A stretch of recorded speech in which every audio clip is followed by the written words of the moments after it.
Bienvenidos una vez más a Evangelio Bíblico. Como siempre te presentamos una prédica del pastor José Manuel Sierra. Recuerda que es muy importante escuchar la palabra de Dios porque nos ayuda a madurar y a crecer espiritualmente. Es por eso que te invitamos a continuación a que pongamos mucha atención en el siguiente mensaje.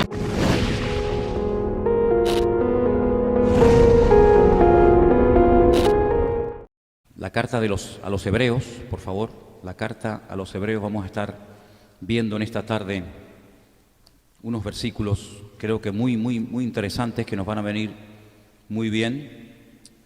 Carta de Hebreos, capítulo 12, por favor. Vamos a leer a partir del versículo 3. Hebreos, capítulo 12, a partir del versículo 3. Vamos a hablar en esta tarde acerca de lo importante que es ser tratados por el Señor, ¿vale? Lo importante y lo necesario que es ser, tal vez una palabra que a algunos no les guste, le puede resultar chocante, pero es la que vamos a leer, es la que dice la Biblia, ser disciplinados por el Señor. A veces la palabra disciplina nos suena fea, ¿no? Nos suena fuerte, como algo negativo, como algo malo, todo lo contrario. De hecho, discípulo viene de disciplina, ¿no? El estar bajo la disciplina, bajo el trato, bajo el cuidado, la protección del Señor es lo mejor que nos puede pasar, ¿no? Y hay 3 puntos que quiero destacar en esta tarde que el Señor va a utilizar en momentos puntuales de nuestra vida. Los puede utilizar los 3 al mismo tiempo o, en fin, o escalonadamente. Y los 3 principios empiezan por la letra P, así que se los van a aprender muy fácilmente, ¿eh? Más fácil imposible. Entonces vamos a arrancar a la lectura desde el versículo 3. Y dice, considerad, tener presente, recordar, a aquel que sufrió tal contradicción de pecadores contra sí mismo. ¿De quién estamos hablando? El Señor Jesucristo. Para que vuestro ánimo no se canse hasta desmayar. Es decir, si piensas que en algún momento tú lo estás pasando mal, considera siempre que no hubo persona que recibió más críticas y más humillaciones y más ataques que él. Porque aún, dice el autor de esta carta, aún no habéis resistido hasta la sangre, combatiendo contra el pecado. Y habéis ya olvidado la exhortación que como a hijos se os dirige diciendo, hijo mío, no menosprecies la disciplina del Señor, ni desmayes cuando eres reprendido por Él. Y ese versículo es buenísimo, no me digan que no. Porque el Señor al que ama, disciplina. ¿Te das cuenta cómo la disciplina es buena? Y azota a todo aquel que recibe por hijo. Si soportáis la disciplina, miren lo que va a pasar. Si la soportamos, Dios nos va a tratar como a hijos. Porque ¿qué hijo es aquel a quien el Padre no disciplina? Pero si se os deja sin disciplina, y ahora dice algo tremendo, de la cual todos han sido participantes, entonces sois, fuerte, bastardos y no hijos. Fíjate lo importante que es la disciplina, el trato que Dios puede tener con una persona que acepta el trato de Dios, la disciplina de Dios, o que no la acepta y la rechaza y hasta la menosprecia. Fíjate la diferencia, ¿no? De ser tratado como un hijo a ser tratado como alguien que no tiene ningún derecho, un bastardo, ¿no? Por otra parte, ahora viene un ejemplo, tuvimos a nuestros padres terrenales que nos disciplinaban y los venerábamos o los respetábamos. ¿Por qué no obedeceremos mucho más al Padre de los Espíritus y viviremos? Y a aquellos, nuestros padres, ¿verdad? Ciertamente por pocos días nos disciplinaban como a ellos les parecía. Pero para lo que nos es, ¿qué? Provechoso, para que participemos de su santidad. Es verdad que ninguna disciplina al presente parece ser causa de gozo, sino de tristeza. Pero después da fruto apacible de justicia a los que en ella han sido ejercitados. Fijaros que al momento presente, cuando estamos siendo tratados por el Señor, dice, no es un motivo de alegría, ¿no? De gozo, sino a veces hasta de tristeza. Pero después, no durante el trato, sino después da fruto. Bien, versículo 12. Por lo cual, levantar las manos caídas y las rodillas paralizadas. Vamos a dejarlo ahí. Todos y cada uno de nosotros en algún momento de nuestra vida, después de nuestra conversión, vamos a ser tratados por el Señor.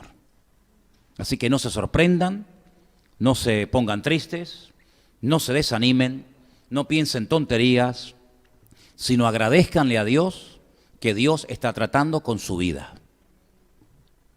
Porque la Biblia nos enseña que si verdaderamente queremos experimentar el amor de Dios en nosotros, tenemos que pasar por el trato de Dios. No importa la edad que usted tenga, no importa la edad, si eres demasiado joven o eres ya entrado en años, no importa. Todos, exactamente, todos vamos a ser tratados en un momento puntual de nuestra vida por el Señor. Es decir, cuando nosotros nos convertimos, entendimos el Evangelio, le recibimos en nuestro corazón y le confesamos públicamente como nuestro Salvador y Señor, pues no nos fuimos inmediatamente a su presencia, sino que Él nos dejó. Y en este tiempo que nos ha dejado aquí, usted y yo tenemos la obligación de dejarnos tratar por el Señor. No hay nada peor que un cristiano salvaje. Y hay así, No hay nada peor que una persona a la cual no se le puede decir nada, porque enseguida se enfada, enseguida se molesta, enseguida se cambia de iglesia, enseguida reacciona, pues como eso, como un niño malcriado, ¿verdad? Ustedes ven, por ejemplo, a mi perro, ¿sí o no? A Trotsky. ¿Quién no conoce a Trotsky? Es un perro educado, ¿sí o no?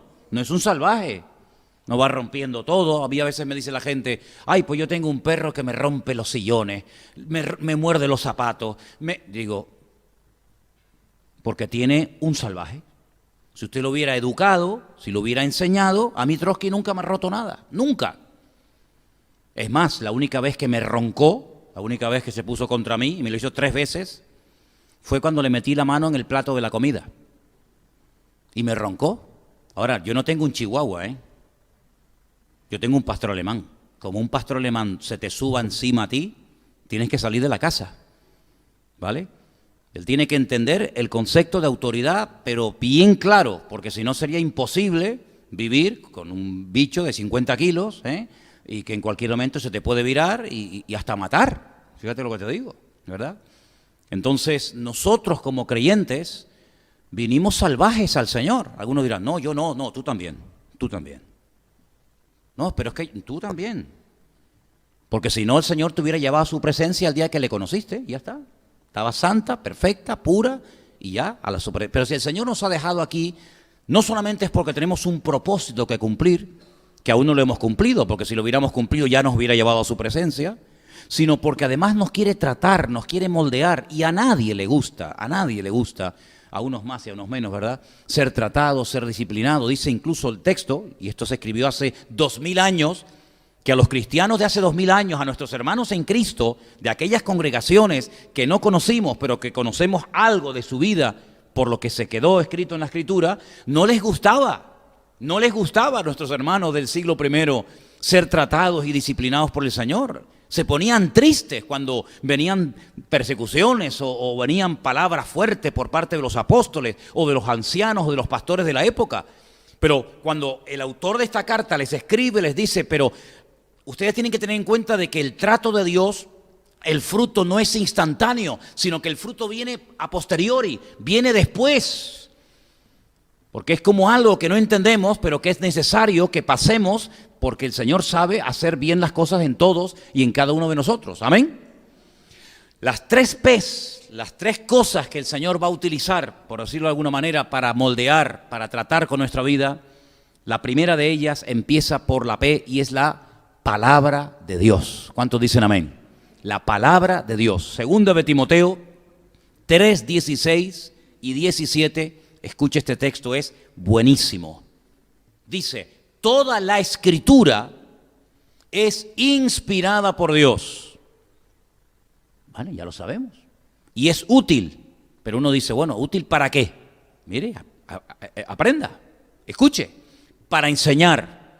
¿Tendremos que aprender cosas todavía? Pues claro. ¿Y cómo aprendemos bien las cosas? De la fuente, de la palabra. La palabra es útil para enseñar, para redarguir, ¿verdad? Amonestar, para corregir, para instruir en justicia, propósito, a fin de que el hombre de Dios sea perfecto, es decir, completo, enteramente preparado para toda buena obra. ¿Se da cuenta? Dios va a utilizar la palabra como una espada para ir cortando de nuestra vida tradiciones, costumbres, hábitos, falsas creencias, falsas doctrinas, y eso no se arregla en 2 días. No porque el Señor no nos pueda cambiar en 2 días, porque el Señor no tiene problema en cambiarnos. El problema lo tenemos nosotros cuando le impedimos al Señor cambiarnos. Entonces a veces retrasamos el proceso, repito, no porque Dios no pueda hacerlo instantáneamente, sino porque Dios muchas veces se topa de frente con nuestra propia voluntad.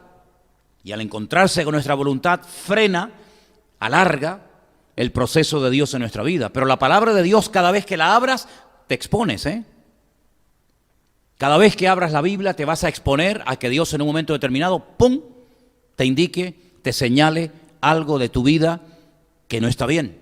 Porque la palabra de Dios es un espejo que no va a proyectar lo que a ti te gustaría, sino que va a proyectar tu realidad y nuestra realidad. Y a veces puede ser que nos sentamos aludidos. Y yo espero que ustedes, de vez en cuando, con los mensajes que se dan desde aquí, se sientan aludidos. Porque si no, entonces, ¿para qué vienen ustedes aquí? Hay gente que dice, es que yo me siento tan bien en la iglesia.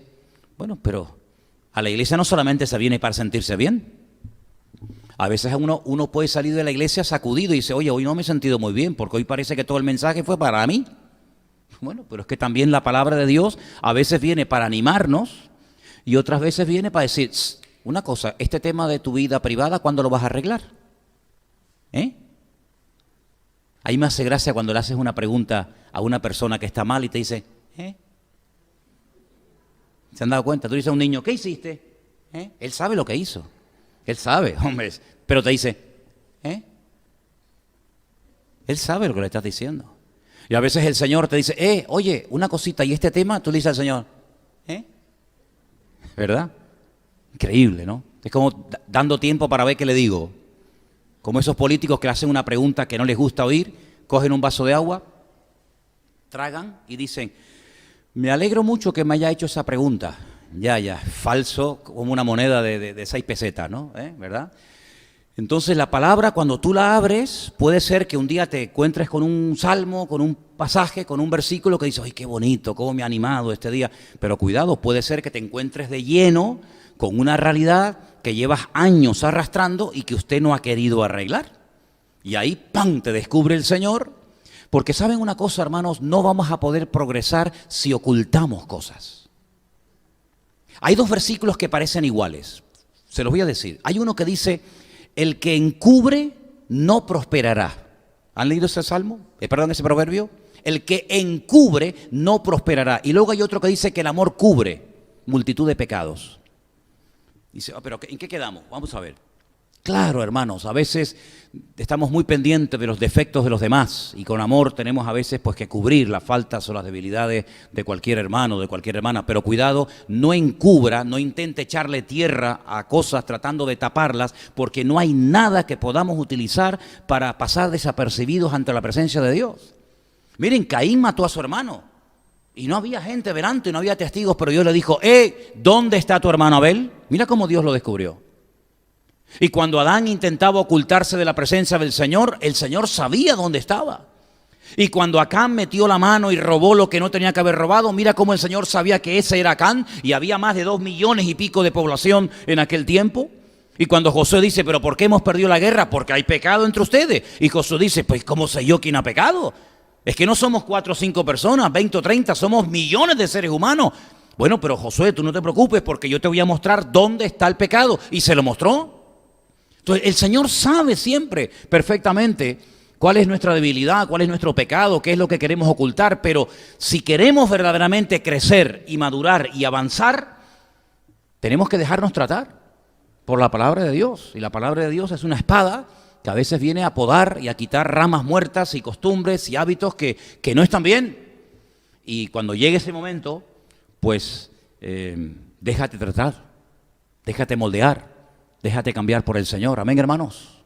Déjate tratar por el Señor. A veces hay una falsa seguridad en nosotros. Sí, una falsa seguridad. No, aunque todos te nieguen, tú no te preocupes que yo voy a estar contigo hasta la muerte. Eso es una falsa seguridad. Estás confiando demasiado en tus fuerzas. Y mira quién fue el primero que le negó, el que dijo aquello. ¿Te das cuenta? Entonces a veces estamos como demasiado confiados en nuestra experiencia. Mire, yo cada vez me fío menos de mí mismo. Y usted tiene que tener cada día menos confianza en usted. Usted tiene que tener toda la confianza en el Señor, pero no confiar ni en sus años, ni en su experiencia, ni en sus títulos. Mira, y como dije hace poco allí en Italia cuando estuve, ni siquiera tengo fe en mi fe. Yo tengo fe solamente en Dios y nada más que en el Señor. Y Él es el único que puede obrar en mi vida y no es mi fuerza de voluntad, no es mi experiencia, no es mi capacidad, sino es el Señor el único que me puede cambiar cuando yo le dejo a Él que me cambie. ¿Cuántos dicen amén? Porque luego hay gente que va por la vida que no quieren cambiar. Pero claro, si el Señor se encuentra con personas que le dicen frontalmente con sus palabras o con sus actitudes que no quieren cambiar, pues el Señor no se va a meter donde no lo llaman. La segunda P que el Señor va a utilizar en nuestra vida para tratarnos y moldearnos, la encontramos también en el libro de Hebreos, capítulo 5, los versículos del 7 al 9. Se los voy a leer. Y Cristo, en los días de su carne, es decir, cuando estuvo entre nosotros, ofreciendo ruegos y súplicas con gran clamor y lágrimas al que le podía librar de la muerte, fue oído a causa de su temor reverente. Y aunque era hijo, este versículo es buenísimo. Y aunque era hijo, por lo que padeció, aprendió la obediencia. Y habiendo sido perfeccionado, vino a ser autor de eterna salvación para todos los que le obedecen. Fíjate cómo el mismo Señor Jesucristo, el Mesías, tuvo que ser tratado, probado, varón experimentado en quebrantos, decía el profeta Isaías en el capítulo 53 que sería el Mesías en el futuro, varón experimentado en quebrantos, increíble. Y dice que por lo que padeció, aprendió la obediencia, porque no nacemos con esa actitud a la obediencia, sino a veces todo lo contrario. Pero el Señor se dejó tratar, Él renunció a su voluntad, ¿o no? No se haga mi voluntad, ¿no dijo el Señor?, sino la tuya. ¿Cuáles eran los sueños personales de Cristo? ¿Alguien lo sabe? ¿Cuáles eran los sueños personales de Cristo, de Él como persona? Eso era lo único, porque Él no tenía un sueño personal. Ay, a mí me gustaría tener una casita en el campo. A mí me gusta. No se haga mi voluntad. Él renunció a sus derechos. A mí me hace mucha gracia cuando la gente habla de mis derechos. ¿Pero qué derecho tenemos? ¿Qué derecho tenemos? Si dice la Biblia que el Señor nos compró y el que compra es el que manda. ¿Sí o no? El que compra es el que manda y Él nos compró a precio de sangre. Él compró nuestro tiempo, Él compró nuestro pasado, Él compró mi futuro, Él compró mi presente. Él compró mis pertenencias, Él compró mi alma, compró mi mente, compró mis hijos, compró mi familia, compró mis derechos, me compró todo. Por lo tanto, cuando yo entiendo esto, Pablo llegó a un punto que dijo, pues ya no vivo yo. Porque si ya no tengo nada, pues ya no vivo. ¿Y ahora qué hago? Ahora vivo en la fe de aquel que me llamó. Ahora vivo solamente para Cristo. ¿Te das cuenta? Entonces, este hombre entendió que nacer de nuevo no es cambiar de religión. No es cambiar de iglesia, de misa al culto, del cura al pastor. No, es mucho más que eso. Sino que nacer de nuevo es borrón y cuenta nueva. Las cosas viejas pasaron. Pero es que muchas veces no han pasado. Lo decimos, pero no es verdad. Seguimos todavía arrastrando algunas cosas del pasado. Bueno, esto me gusta, pero es que esto también me gustaba mucho. Y queremos hacer una mezcla, queremos hacer un potaje entre lo que yo creía y yo practicaba y lo nuevo. Y el Señor dice, no, mira, vino nuevo en odres nuevo, vino viejo en odres viejos. Pero no puedes mezclar, porque en cuanto mezcles se echa a perder el vino, se echa a perder el odre, se echa a perder todo. Y la vida cristiana no es una mezcla de un poquito de budismo, un poquito de esoterismo, un poquito de cristianismo, un poquito de catolicismo, un poquito de protestantismo, un poquito de testigos de Jehová, un poquito, y hacemos ¿qué? Nada, no hacemos nada. Porque el Señor no se mezcla ni se casa con nadie. O estás conmigo o estás contra mí. Eso dice la Biblia. Es muy contundente, es muy clara, ya lo sé. Pero es que el cristianismo, si por algo se diferencia, es que no es diplomático. Cristo no fue un diplomático, no vino como embajador del Padre a tratar de ganar la confianza de Herodes, de Pilato, de los religiosos, de los pobres, de las viudas, no, él vino y fue tremendamente contundente. Todo lo contrario a lo que es un diplomático, que la misma palabra lo dice. Qué diplomático es esta persona, ¿no? Políticamente correcto, nadie se piensa en las palabras, como cuando van a dar un mitin, hasta el color de la corbata, la tarima, la cámara, los focos, el público. No, Cristo era todo lo contrario, rompió todo tipo de estructuras. Lo invitó una vez un rey a comer a su casa y le dice, díganle a esa zorra que... ¿Cómo? Pero ¿tú te imaginas llamar zorra al rey de Israel, que era Herodes? ¿Te imaginas? El gobernador, el máximo dirigente del Imperio Romano en Judea le dice, oye, que te estoy hablando y no me contestas. Nada. Ahora sí, en cuanto le tocó el tema a la autoridad y le dijo, tú no sabes que yo tengo autoridad para soltarte o para matarte, el Señor dijo, tú no tienes ninguna autoridad sobre mi vida si mi Padre no te la da. ¿Te das cuenta? Entonces, queridos hermanos, las pruebas, las dificultades que Dios permite en nuestra vida están todas pensadas y planificadas perfectamente por la mente sabia de nuestro Dios para tratarnos donde Él sabe que necesitamos ser tratados. A veces es en el orgullo, a veces es en la impaciencia, a veces no sé lo que puede ser, pero hay tantas áreas que conforman la vida de un ser humano y en todas y en cada una probablemente el Señor nos va a tratar cuando Él crea conveniente. Ahora, yo lo dije una vez. Al inteligente, al que tiene comunión con el Señor, un simple gesto es suficiente. Pero al torpe, dice, ni tirándole piedras, se va a dar cuenta. Corrija al sabio, y sabio será más sabio. Corrige al necio, y se te convertirá en tu enemigo. ¿Habéis leído ese proverbio? Es buenísimo. Te lo voy a decir otra vez. Corrige al sabio, y será más sabio. Te dirá, oye, gracias, estaba equivocado, tienes razón, oye. Yo decía que era blanco y resulta que era amarillo. O resulta que yo creía que era allí y no, es aquí. Y el sabio te va a agradecer que lo corrija. Y será más sabio. Pero corrija al necio. Ni va a cambiar y encima te va a odiar a muerte y se va a convertir en tu enemigo. Por eso dice él, no eches las perlas a los cerdos porque se te van a volver en tu contra. Hay que ser sabio y saber cuándo decir, hasta aquí llego, no digo nada más. Para no perder el tiempo, porque el Señor muchas veces decía, no me quieren oír, Pedro coge la barca, ya viene para otra orilla, y se iba. Y los que le echaban de aquí no valoraban el hecho de tenerlo allí al Señor, y en la otra orilla lo estaban esperando y le decían, Señor, ¿dónde te has metido? Que hacía días que te estábamos buscando, ¿te das cuenta? Entonces tenemos la palabra de Dios que nos va a probar, por supuesto, es viva, es eficaz, corrige, enseña, exhorta, redarguye, convence. Tenemos las pruebas, las dificultades, pero después tenemos un tercer elemento que también está en Hebreos, capítulo 13, versículo 7. Es un versículo muy bueno, que se lee muy poco, pero yo creo que viene bien, porque como dije que los tres principios empiezan por P, primero era la palabra, segundo era las pruebas, y tercero está en el versículo 7, a ver si la encuentra. Esa es, los pastores. Palabra, pruebas y pastores. Acordaos de vuestros pastores.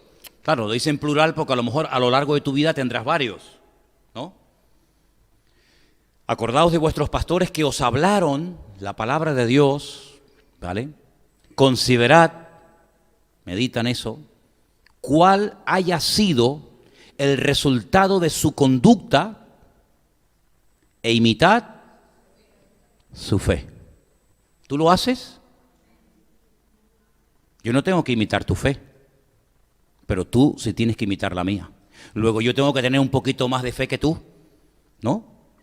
Imitad la fe de vuestros pastores. Y los pastores, según la Biblia, no solamente son los responsables ante las congregaciones de dar palabra y enseñanza y tratar de ampliar el conocimiento de la congregación y llevarte a lugares de delicados pastos y animarte cuando estás desanimado y todo eso, sino que los pastores fundamentalmente tienen una obligación y es la de corregir, es la de amonestar.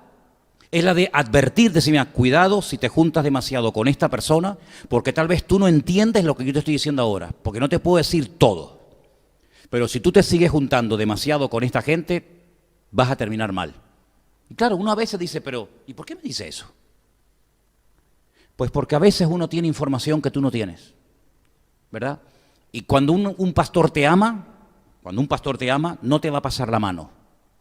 Cuando un pastor te ama, probablemente te va a decir, mira, lo que estás haciendo creo que no es correcto. ¿Por qué? Porque la palabra de Dios dice esto, esto, esto y aquello. Claro, sería el colmo que él te diga que no hagas esto y él lo esté haciendo. Por eso dice, considerad cuál ha sido el resultado de su conducta. Porque claro, si tú me estás diciendo que no tengo que robar y luego tú estás robando, pues ya me contarás, ¿no? Como aquellos que decían, haz lo que yo te digo, pero no lo que yo hago. No, cuidado. No, haz lo que yo te digo y haz lo que yo hago también. Yo no he llegado a ese extremo, pero Pablo decía, sed imitadores de mí. ¿Usted puede decir eso? Bueno, en algunos casos sí. Tampoco seamos tan humildes y tan ridículos. No, yo no puedo decir. Vamos a ver, ¿usted tiene fe en Dios? ¿Tiene fe en el Señor hoy por hoy, sí o no? Pues le puedes decir a alguien que no tiene, pues mire, imíteme a mí. ¿Usted lee la Biblia? Se encuentra con una persona que no cree en la Biblia, que la rechaza y dice, pero mire, imíteme a mí, lea la Biblia, imíteme a mí, venga a la iglesia conmigo, imíteme a mí, ponga su confianza en el Señor. Hay algunas áreas en las que, por favor, faltaría más. Claro que podemos decir, imíteme a mí en el sentido de que me estoy esforzando, amo al Señor, me congrego, leo su palabra, intento ampliar mi conocimiento, le alabo y le adoro. Mira, hermanos, que yo no sé cómo se alaba a Dios, porque yo me convertí en una iglesia que eso nos enseñaba. Pues mire, mírame a mí, tú mírame a mí. ¿Y cómo aprendimos muchas veces a orar? Pues a veces mirando a otros, ¿sí o no? Cuando yo llegué a la iglesia yo no sabía orar, porque una cosa es pedir y otra cosa es orar. Hay gente que no sabe orar. Yo les oigo, digo, ¿cómo todavía no ha aprendido a orar? Saben pedir, pero no saben orar. Orar es otra cosa. Orar es otra cosa. A veces la gente recurre a la oración para pedir, y venga a pedir, y venga a pedir, y te pido por el niño, y te pido por la tal, y yo digo, pero es que no está orando, solamente está pidiendo y pidiendo y pidiendo y pidiendo. Orar es un concepto mucho más amplio que simplemente pedir y desahogarme. Ay, qué bien me quedé, ya me desahogué. No, orar es otra cosa. Orar es otra cosa. Y cuando te levantas en una iglesia o diriges una oración en público, pues procura hacerlo bien, porque el Señor quiere que hagamos las cosas bien, con orden, ¿verdad? Y cómo se ora, y cómo se empieza, y cómo se termina. Hay formas de orar bien, ¿verdad? Entonces, los pastores, Dios nos los pondrá en el camino. Yo no sé los pastores que tú has tenido en el pasado. La verdad es que no lo sé. Porque, hombre, pastorear a una persona de cero es una maravilla, pero pastorear a veces personas que han pasado por 30 manos es como adoptar a un chico de 25 años. No es lo mismo adoptar a un niño de 6 meses que adoptar a un hombre de 30. Ya me parece que en algunas cositas me parece que ya no va a cambiar. Pero por eso es bueno que nos dejemos tratar y nos dejemos, no, es que mi iglesia, es que mi país, sí me parece muy bien, pero es que tú no estás ni en tu país ni en tu iglesia. Estás en otro país, en otro contexto cultural, en otro continente, con otras palabras, con otras expresiones, con otra cultura, con otras cosas que a lo mejor allí eran malas, aquí son buenas, lo que aquí es bueno, allí era malo. Entonces es cuestión de saber adaptarnos también. Pablo era un experto en saber adaptarse a las culturas. Pablo llegaba y no tenía ningún reparo en trabajar con gentiles. Hay gente que lo saca de su contexto, de su denominación y se pierde, no saben. Ay, no alaban como yo y mira lo que dijo y por qué levantó las manos. Bueno, hijo, si tú quieres servir al Señor, adáptate a comer lagartos. No, es que yo solamente como caviar porque yo me crié toda la vida comiendo caviar y faisán. Pues me parece bien. Entonces usted no podrá ir nunca a otro continente donde comen ratas. Es que no me gustan, pues no sirves para misionero. Perdona que te lo diga. Es que a mí países muy calurosos no me gustan. Pues vaya usted entonces al Polo Norte a evangelizar los esquimales. Es decir, una persona tiene que tener la capacidad, por amor a las almas perdidas, de adaptarse a donde va y no pretender que donde va se adapten a ti. Ese es un principio fundamental. Por eso hay creyentes que a veces me llaman la atención. Hace unos días me decía una persona que vino por aquí, yo estoy buscando una iglesia como la mía en mi país. Digo, pues no la va a encontrar. No siga porque no la va a encontrar. Porque si usted quiere una iglesia como la suya, se tendrá que ir a su país. Esta es otra iglesia, con sus pros y con sus contras. Entonces, ¿yo cómo me voy a ir yo, por ejemplo, a Colombia, me voy a ir a Japón, me voy a ir a cualquier país del mundo y voy a buscar una iglesia como la mía en Tenerife? Es que no hay dos iglesias iguales. Esto es como los hijos. Además, le voy a decir una cosa, ¿no será a veces necesario que busquemos algo diferente? ¿No será a veces importante y bíblico y correcto que el Señor te diga, no, pero aprende a moverte en otros ambientes, no siempre en tu ambiente, sino aprende a adaptarte con otras culturas, con otras comidas, con otro folclore, Oye, eso también enriquece a las personas. Pablo decía, yo con los gentiles, gentiles, y con los judíos, judíos. Y a todos me adapto, ¿para qué? Para llevarlos a Cristo. Y por eso Pablo llegó a ser una persona muy usada por el Señor, no como Pedro, que dijo, ay, para mí, ustedes saben que para mí como judío me resulta muy violento, muy desagradable entrar y comer a casa de gentiles. Bueno, pues ya no fue más. Él mismo se cerró la puerta. Pero si tú quieres servir al Señor y quieres ir más allá de tu mundito, de esa visión de tubo que algunos tienen, pues tendrás que abrirte y tendrás que decir, Señor, enséñame a comer de todo. Ay, bueno. Señor, enséñame a hablar como hablan allí. Claro, a mí me hace gracia cuando algunos ven, ya no, cuando algunos ven por la calle, buenos días, varón de Jehová. Hombre, a mí no me saluda usted así por la calle, perdone. No me saluda a mí, hola, varón de Jehová. Mire, hágame el favor, hágame el favor. Aquí no nos saludamos, no, es que mi país, pues váyase a su país. Pero aquí no nos saludamos así. Me acuerdo que hace años vinieron unas hermanas de otra congregación y entonces ellas no me saludaban, no me daban la mano porque dicen que en su iglesia le habían enseñado que a los pastores era algo tan sagrado que no se les podía dar la mano. Y le dije, déjese de boberías, hombre. ¿Pero qué está diciendo? ¿Cómo que no se le puede dar la mano a un pastor? Y aquí arriba no subían porque le decían que aquí arriba era como el lugar santísimo, ¿no? El que subía aquí y no era pastor, ¡bum!, caía muerto. ¿Por qué dice? Y se ofrecieron un día para fregar la iglesia y la fregaban de rodillas. Usted se reirá, pero yo le cuento las verdades. Porque le habían enseñado que en la iglesia había que limpiar la iglesia de rodillas. ¿Pero dónde dice eso en la Biblia? Y que ir a la playa era pecado. Digo, bueno, y yo le dije un día una pregunta. ¿La playa quién la hizo? ¿Quién creó el mar y las playas? ¿Quién las hizo? Bueno, aquí hay algunas artificiales, ¿no? Pero bueno, en resumen, ¿quién hizo las playas? El Señor. Bueno, pues el problema no está en la playa, el problema está en su cabeza. Es como el que está en la casa viendo la televisión. Si a usted le crea tropiezo a la televisión, usted no tiene la capacidad espiritual para tener una televisión en su casa. Le domina, luego quítela, pero a mí no me domina. Es como aquel que dice, ay, es que en la Santa Cena poner vino es un tropiezo. ¿Para usted? Para mí no es ningún tropiezo, yo nunca he sido un borracho. Entonces, si para usted es un tropiezo beber vino, pues mire, póngale a este hermano Coca-Cola. Entonces, hermanos, es tiempo de crecer, es tiempo de madurar y darnos cuenta a qué mundo pertenecemos. Nosotros vivimos en este mundo, pero no somos de este mundo. Nuestros principios, nuestras creencias, nuestros criterios, nuestros valores de la vida son diferentes. Por eso hay cosas que a la gente del mundo le ofenden, que a nosotros no tienen por qué ofendernos. Una preguntita, ¿sabían que el mes que viene hay mundial? ¿Dónde es el próximo mundial, Natán? Una pregunta, hace unos días salió en televisión la lista de los convocados. Creo que son 23 o 24 futbolistas de diferentes equipos que han convocado la selección española para ir al mundial. ¿Te llamaron a ti, Natán? ¿No? ¿Santi? ¿Dónde está Santi? ¿Te llamaron? Cosa, ¿no? Miguel, ¿te llamaron a ti? ¿Elan? ¿No te llamaron? Sí, por Paraguay te llamaron, ¿no? Te llamó Paraguay, no me extraña. Así con esa selección que tienen. ¿Verdad que los jóvenes que juegan en esta iglesia al fútbol, al no ver la lista, dicen, ay, Morata, el famoso Morata, no fue? Pero, ¿ustedes se han ofendido porque no los llamaron? No, ¿sabes por qué? Porque no esperabas. Bueno, hubiera sido un susto que te dijera, Santi, este año al Mundial de Rusia. Ay, mi madre, ¿qué hago? ¡Qué ridículo! Por favor, no me saque. Como no esperábamos que nos llamábamos, ¿por qué? Porque ni estamos en ese mundo, ni nos sentimos preparados, evidentemente, para estar en ese nivel de élite deportiva. No me siento ofendido, porque es que no esperaba que me llamaran. Hermanas, hace poco se celebró una boda en Inglaterra. El príncipe, ¿cómo se llama? Harry. Sir Harry, oh yeah, se casó con Mrs. ¿Cómo se llama la chica? Meghan, Mrs. Meghan and Sir Harry. ¿Les invitaron, hermanas? ¿Le invitaron, Yolanda? No te invitaron, ¿cómo puede ser? ¿A ti, Isabel, que te gustan esas vainas? ¿No te invitaron? ¿Qué dice?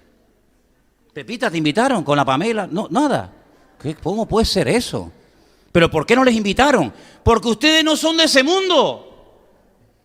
Ahora, ¿te imaginas que te llegue una carta del rey de Inglaterra o del príncipe de Inglaterra? Día tal, en el palacio de... Welcome to be here.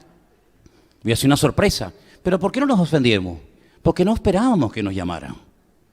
¿No te das cuenta que cuando no esperamos nada, no nos sentimos ofendidos? Pero si tú esperas que te llamen, que cuenten contigo, y no te llaman, te vas a sentir muy mal. ¿Por qué no me llamaron? ¿Y por qué va la penca esta y no me llaman a mí? Si yo soy más guapa que ella y yo juego mejor que el otro, ¿verdad? Y ahí empiezan los piques, los derechos, el yo valgo más que tú. Pero cuando no esperamos nada de los hombres, ni esperamos nada de nadie, no nos sentimos ofendidos, porque el que me tenía que llamar ya me llamó. El que tenía que entrar a mi vida ya entró, que se llama Jesucristo, el Rey de Reyes y el Señor de los Señores. Y por eso no me siento ofendido por los hombres. Amén. Amén. ¿Te das cuenta? ¿Cuál es nuestro mundo? ¿Cuál es nuestro mundo? Mira, yo estaba mirando hoy las noticias con estas sentencias que se están dando últimamente. Gente que ha vivido en unos niveles que se sentían dioses, intocables, ¿no? Mangoneaban, compraban, vendían, viajaban, se movían en millones, ¿no? Ustedes saben la historia de se encuentran dos monedas de 50 céntimos y le dice una a otra, ¿qué tal? ¿Cómo te va? Y dice, bien, bien. ¿Dónde andas? Dice yo, de iglesia en iglesia. Se encuentran dos billetes de 500 euros y dice, ¿tú qué tal? ¿Vas a la iglesia? Sí, yo a la iglesia, yo no voy ahí ni loco. Yo voy de casino en casino. ¿Qué te parece? Pues cuando nosotros sabemos que nuestro mundo no es este, yo no espero nada de nadie. Pero cuando yo sé que el Rey de Reyes y el Señor de los Señores me está tratando, es porque Él quiere hacer algo en mi vida. Quiere que crezca, quiere que madure. Y a mí no me gustaría que el Señor me dijera, Manolo, eres un niñato. ¿No le dijo eso Pablo a la iglesia de los hermanos de Corinto? ¿Lo leemos? No te lo había dado, pero en 1 Corintios capítulo 3 hay unas palabras del apóstol Pablo a los hermanos nuestros de la iglesia de Corinto que son fuertes, pero están ahí en la Biblia y están para algo, para que aprendamos y tomemos nota. 1 Corintios capítulo 3. Hay unas palabras del apóstol Pablo a esta iglesia que él pastoreó y fundó durante parte de su ministerio allí. Y dice lo siguiente, capítulo 3, a partir del versículo 1. De manera que yo, hermanos, no pude. Qué tremendo cuando quieres hacer algo y no puedes, o no te dejan. No pude hablaros como a espirituales, sino como a carnales. Pero fíjate cómo empieza, de manera que yo, hermanos. ¿Pero a quién le está escribiendo? A hermanos, a creyentes, a los miembros de la iglesia de Corinto. Dice, pero hermanos, yo no pude a ustedes tratarles, hablarles como a espirituales. Y la pregunta es, ¿por qué? Dice, porque sois niños en Cristo. Os di a beber leche, que es lo que se le da a los niños, y no vianda. Vianda es el alimento sólido, ¿verdad? Porque aún no erais capaces, ni sois. No es un problema del pasado. No, es que seguís igual. No es que no erais capaces, es que tampoco sois capaces en la actualidad. Porque aún sois carnales. Y ahora, claro, uno dice, pero bueno, vamos a ver qué pasa, que Pablo la tenía cogida con ellos. Como cuando decíamos, no, es que el profesor la tiene cogida conmigo. Ya. Siempre contigo. No hay otro más que tú, ¿no? No, Pablo no la tenía acogida con los corintios. Pablo amaba a los corintios. Él dice que no les amo. Dios sabe si les amo o no les amo. Claro que les amaba. Dice, pero es que el problema es que entre vosotros hay celos. Feo es eso, contiendas, disensiones. No sois carnales y andáis como hombres. Es decir, vuestra fe no ha cambiado vuestra forma de comportaros ante el mundo. Al contrario, vuestra forma de vivir anula vuestra fe. Sí, por una parte estáis en la iglesia, venga a hablar en lengua y venga a profetizar y venga. y sin embargo después vuestra conducta deja mucho que desear. Sois carnales, hay celos, hay envidias, hay contiendas, hay disensiones entre vosotros. Dice, y estáis andando como ¿qué? Como carnales. Es decir, la carne, el ego, ¿verdad?, domina a toda la parte espiritual.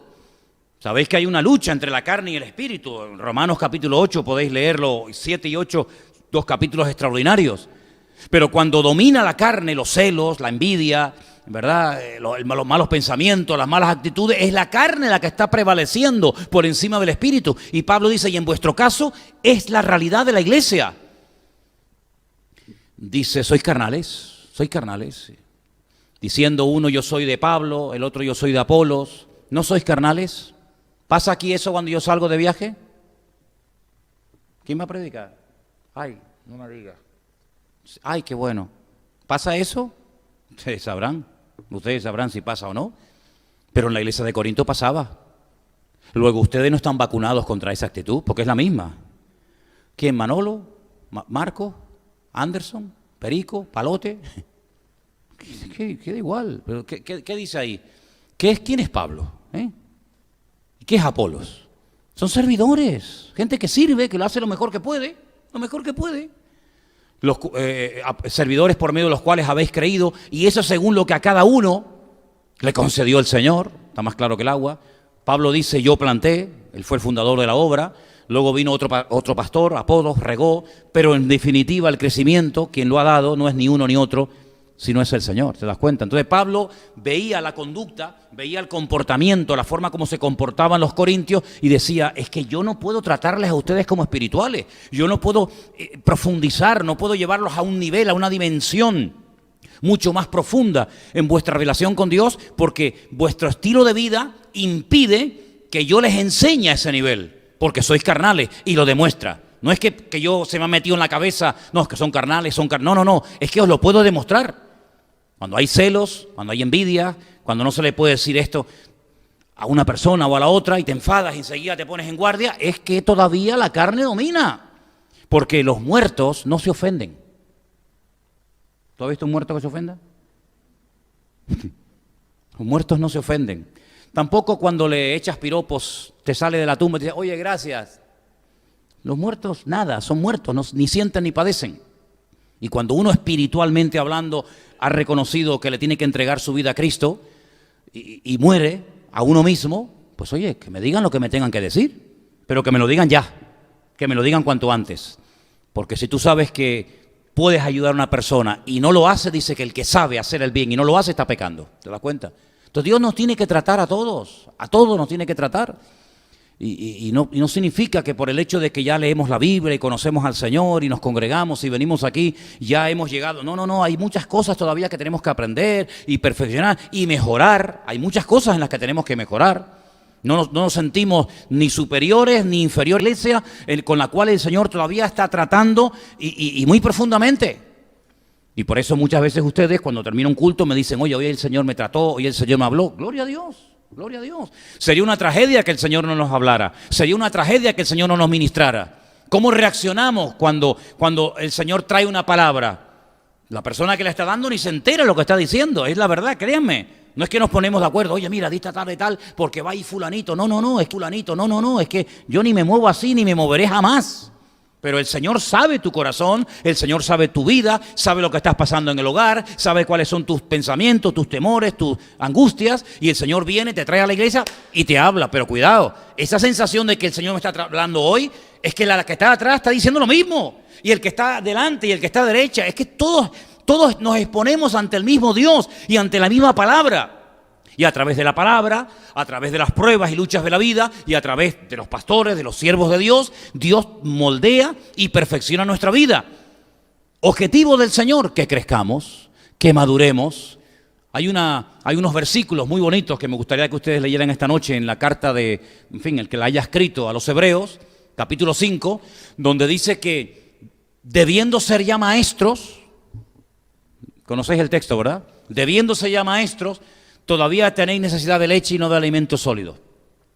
Y entonces una de las cosas que dice el autor de esa carta es que ya por el tiempo y por la práctica ya tenían que haber alcanzado un nivel un nivel superior. Debiendo ser ya maestros, ahí está, después de tanto tiempo. Tenéis necesidad de que se os vuelva a enseñar cuáles son los primeros rudimentos de las palabras de Dios. Habéis llegado a ser tales que tenéis necesidad de leche y no de alimento sólido. Porque debiendo ser ya maestros después de tanto tiempo. Fíjate qué palabra, ¿no? Después de tanto tiempo. Sí, los tiempos, saber adaptarnos a los tiempos. Cuando yo era niño, ¿qué dice Pablo? Pues yo hablaba como un niño. Yo no siempre tuve esta voz. No siempre tuve esta estatura. Yo tuve durante mucho tiempo, no un complejo, porque yo la verdad es que nunca me sentía acomplejado de nada. Pero yo era el más pequeño de mi equipo de fútbol, yo era el más pequeño de mi clase. Yo tenía la cosa de que yo no crecía y los demás crecían. Yo no tenía pelos por ningún lado, todos los demás eran gorilas. Yo terminaba el partido de fútbol, nos íbamos a las duchas y yo miraba a todos aquellos y decía, madre mía. Y yo le decía a mi padre, papá, ¿por qué no me salen pelos por ningún lado? Yo me he cortado pelo de la cabeza y con cinta de cima me lo ponía en el sobaco y en otras partes. Te lo digo de verdad, te estoy confesando un secreto, porque me daba vergüenza ir a la ducha, y era lampiño, y yo veía aquellos tan grandes, pelos por todos lados, y yo no tenía pelos por ninguna parte. Y mi padre me decía, ya crecerás, tranquilo, ya crecerás, y tenía toda la pared llena de rayas, porque yo decía que yo no crecía. Y Pablo dice, cuando yo era niño, pues yo hablaba como un niño, y yo también, y todos los que hemos sido niños, hablábamos como niños, pero llegó un momento en el que ya pasamos esa etapa, ¿te das cuenta? Entonces ya no hablamos igual, ya no pensamos. Pero ¿cuenta esto Pablo única y exclusivamente de nuestro crecimiento cronológico, de la parte física, o apunta a algo más profundo? Yo creo que sí. Yo creo que Pablo dice, a ver, ¿usted cuánto tiempo lleva convertida, hermana? Pues mire, 1 año, 2, 5, 10, 20, vale, de acuerdo. ¿Usted sigue hablando hoy en día igual que cuando se convirtió? No puede ser que un hombre de 30 años tenga la misma edad de un niño de 8 años, tenga la misma voz de un niño de 8 años. Aquí pasa algo. Hay hombres que hablan así, hola hermana. Pero hombre, eso no es normal, ¿verdad? Eso no es normal. Lo normal es que la voz cambie. Y que tu forma de hablar, de pensar, de reaccionar, de orar, de interceder, de predicar, de estudiar, tiene que cambiar. Tiene que haber un crecimiento en mi vida. Tiene que haber una madurez. Yo no estoy tan pendiente de que, ay, no me saludó el pastor, es que ya no me importa si me saluda o no, que yo no vengo aquí para que este hombre me salude. ¿Por qué me tiene a mí que saludar? Yo estoy aquí para estar pendiente, ¿habrá venido alguna persona nueva? Oye, mira, aquella chica es nueva, aquel señor es nuevo, aquel joven no. Pues yo me voy a acercar aunque no me lo digan. Hola, ¿qué tal? ¿Cómo estás? ¿Cómo te llamas? ¿Por qué? Porque ahora tengo otra visión de la vida. Ya no soy yo el centro. Ay, a ver que no me saludó nadie. Pues hijo, pues muévete y saluda a los demás. Es que no cuentan conmigo, pues cuenta tú con los demás, ¿verdad? El niño no, el niño quiere ser el centro de atención. Como le toca el juguete, como no le hagas caso al niño, siempre quiere ser el centro de atención. El adulto no, el adulto está pendiente de de aquello, del detalle, de la puerta, del vaso de agua, del niño, de la puerta, de la luz, del sonido. Está pendiente de otras cosas. Su vida ha cambiado en todos los sentidos. Espiritualmente tenemos que crecer y tenemos que madurar y tenemos que ser diferentes a hace 5 o 6 años atrás cuando nos convertimos al Señor, ¿sí o no? ¿Todavía te cuesta orar? Pues hijo, pues tienes un gran problema. Mira cómo no te cuesta ir a trabajar. No, pero orar, pues entonces usted no ha crecido, discúlpeme. Pues dígale a alguien, ¿me podrías enseñar a orar? No te dé vergüenza, es que los discípulos ya eran gente grande y le dijeron a Cristo, Señor, mira, nos hemos enterado que Juan el Bautista le enseñaba a los discípulos a orar. ¿Y? ¿Tú nos podrías enseñar a orar a nosotros? Sí, mira, vengan para acá. Y les dio un curso acelerado de cómo orar. Y cuando se dieron cuenta de que no tenían la fe que tenían que tener para estar al lado de Cristo, porque claro, para ser pescador de Galilea, si no tienes fe no pasa nada, pero espérate, es que te ha llamado el maestro, y vas a quedar en evidencia. Te ha llamado el maestro de maestros. Tu fe, amigo, es una fe de domingo, es una fe muy, muy raquítica. Mira, Señor, ¿nos podrías aumentar la fe? Ellos se atrevían a expresarle al Señor sus carencias, a decirle, Señor, ni sabemos orar, ni tenemos fe, queremos crecer, queremos aprender, y se dejaron tratar durante varios años. Y mira lo que llegaron. Llegaron a unos niveles espirituales increíbles. Bueno, pues hay gente que todavía no sé cómo oran. Y llevan años aquí adentro. Pues todavía no sé cómo oran. Y casi a veces hasta me obligan a decir, no llames a esta, no llames al otro. ¿Por qué? Porque pero eso no puede ser. Eso no puede ser. Si mañana te ofrecen a ti un trabajo en Carrefour, en el Corte Inglés o donde sea, tú vas a decir, ay, en Corte Inglés no, que hay mucha gente y me van a mirar. Pero mira, es que te van a pagar 1.500 euros de sueldo. Ay, no, por favor, ay, no. Pero es de dependiente, ay, no, póngame abajo en el almacén, que no me vea nadie. ¿por qué no reaccionas así ante el mundo? ¿Y por qué reaccionas así ante el Señor? Que no me llamen a mí los hombres para trabajar me da igual. Pero que yo sepa orar y expresar mi gratitud delante del Señor, ahora mismo, cuando quieran. ¿Por qué? Porque estoy orando y estoy hablando con mi Señor. Bueno, pues si todavía te cuesta compartir la palabra, todavía te cuesta orar, todavía te cuesta abrirte, pues son áreas en las que tienes que crecer. Cuando viene gente nueva, los atiendes, te fijas que viene gente nueva. El domingo había gente nueva. Esta tarde tenemos una chica aquí entre nosotros que es nueva, que ya estuvo el domingo aquí, ¿verdad? Gloria a Dios. Y tenemos que estar abiertos a personas que vienen buscando del Señor, que quieren cambiar, que están buscando la verdad, que pueden venir heridos, que pueden venir maltratados, que pueden venir golpeados de la vida o de religiones o de sectas, ¿sabe Dios qué? Pero tenemos que estar aquí como ese hospital del alma, ¿verdad? Para poder ayudar y tratar a los demás. Y cuando termina el culto no me queda hablando con los de siempre, fulanito, menganito y tal. No. Y levanto la mirada, levanto la vista y digo, oye, que allá hay una persona nueva, que a lo mejor nunca más viene. Todos sabemos el testimonio de Gandhi, premio Nobel de la Paz. Un hombre que entró buscando de Dios a una iglesia evangélica, una iglesia grande en la India, en el tiempo de los ingleses. Y entró y estuvo un rato y nadie se le acercó a saludarlo, nadie. Y él cuenta en su biografía, yo lo he leído un par de veces. Y él dice, yo fui a una iglesia evangélica en la India y nadie me dio la bienvenida, nadie me saludó. Yo no encontré eso que dicen los cristianos que tienen y se fue y mira a dónde llegó. Puso a los ingleses de rodillas, causó una revolución sin disparar un tiro y nos perdimos el premio Nobel de la Paz. ¿Por qué? Porque no se supo valorar que ese señor flaquito, ahí medio escuálido, medio anoréxico, entró un día a una iglesia y ni por ahí te pudras. Eso no nos puede pasar nunca a nosotros. No, nunca nos puede pasar a nosotros por no crecer, por no madurar, perder oportunidades que a lo mejor no se te van a presentar nunca en la vida, ¿te das cuenta? Entonces, queridos hermanos, Dios nos va a probar, Dios nos va a tratar, Dios nos va a estar moldeando cada día a través de su palabra, pero déjense de niñadas, hay que madurar, hay que avanzar, hay que crecer, hay que ir mucho más allá, porque que yo sepa, la mayoría de los que están aquí esta tarde, pues ya son creyentes de hace ya, ¿verdad? Hace mucho tiempo, y tenemos que estar dispuestos a renunciar. Ay, amigo, ¿a renunciar a qué? Pues a lo que haga falta, a lo que haga falta, por amor a Dios y por amor a su obra, a lo que haga falta. Si el domingo vienen 40 personas nuevas y ocupan los asientos que ustedes siempre ocupan, te aguantas. Gloria a Dios que alguien ha venido y ha llenado la iglesia y se ha sentado en mi trono. En mi trono. ¿Qué trono tienes tú? Tú no tienes trono ni reina, ni nadie que te comprenda. Tú tienes al Señor que está sentado en su trono. ¿Sí o no? Que el Señor, que viene gente nueva y nos ocupan todos los aparcamientos. Gloria a Dios. Pues te vienes caminando. Si tanto dices que amas a Dios y si no pagas un aparcamiento, ay, que es muy caro, pues ¿qué quieres que te diga? ¿Sí o no? Y si venimos a la iglesia y resulta que no sé, que el pastor o los hermanos le hacen más caso a los nuevos que a mí, pues que ya te he hecho mucho caso ya. Yo ya te he hecho mucho caso. Yo ya te he hecho mucho caso durante años. Déjame que atienda a los nuevos. Déjame que me vuelque por los que están buscando del Señor. Tú ya estás en el redil, tú ya estás apuntado en el libro de la vida. Tú ya estás en el saco, permíteme la expresión.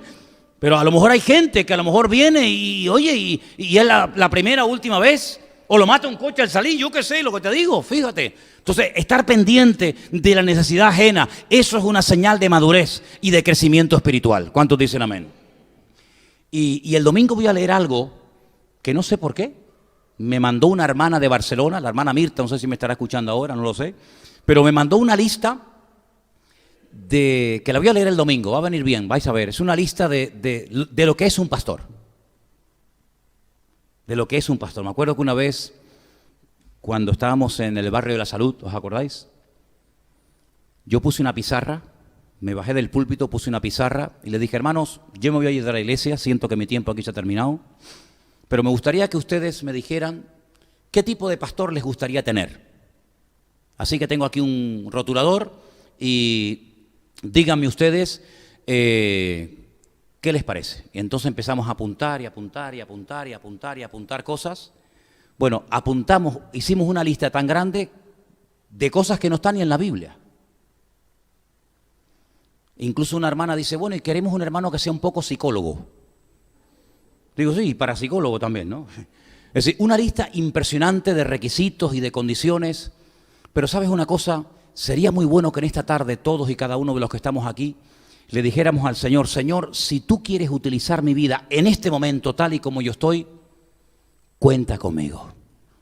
Tenemos folletos que no se han repartido, tenemos tarjetas que no se han repartido, tenemos unos folletos especiales que se han hecho para el Día de Canarias, tenemos Biblias, tenemos Nuevos Testamentos. Hermano, tenemos todo en la mano para poder hablarle como mínimo a una persona al día, a la semana, del amor del Señor. Y hay tanta necesidad. Yo creo con todo mi corazón que España es un país muy necesitado espiritualmente hablando. Creo que España está espiritualmente en coma, herida de muerte totalmente. Me da igual si entran unos o salen otros. Lo que este país necesita es una renovación espiritual, pero la renovación espiritual por donde primero va a empezar es por nosotros, por la casa de Dios, por los que nos llamamos cristianos, hijos e hijas de Dios. Y por eso me gustaría que en esta tarde cerráramos nuestros ojos, inclines tu rostro en señal de respeto y le digas al Señor, Señor, si mi vida te es útil, si en algo te puedo servir, cuenta conmigo, Señor. Si mi boca, si mis manos, si mis pies, si lo que tengo y lo que soy te pueden servir, los puedes utilizar como instrumento en tus manos en un momento determinado, cuenta conmigo, Señor. Trata con mi vida. Háblame y ministrame cada día a través de tu bendita palabra. Si vienen pruebas, porque así tú lo has establecido, gloria a Dios daré por ellas. Sumo gozo tendré cuando esté en pruebas o dificultades. Si me tienen que hablar los pastores en un momento determinado para corregir mi vida, lo aceptaré de buen agrado, porque sé que todas estas cosas ayudan para bien, para mi crecimiento espiritual, porque yo quiero crecer. Dígaselo al Señor, hermano. Yo quiero crecer, yo quiero madurar, yo quiero, Señor, agradarte en todo lo que haga y en todo lo que diga. Y mi vida necesita ser tratada. Y yo en esta tarde te digo, trata con mi vida, Señor. Cámbiame.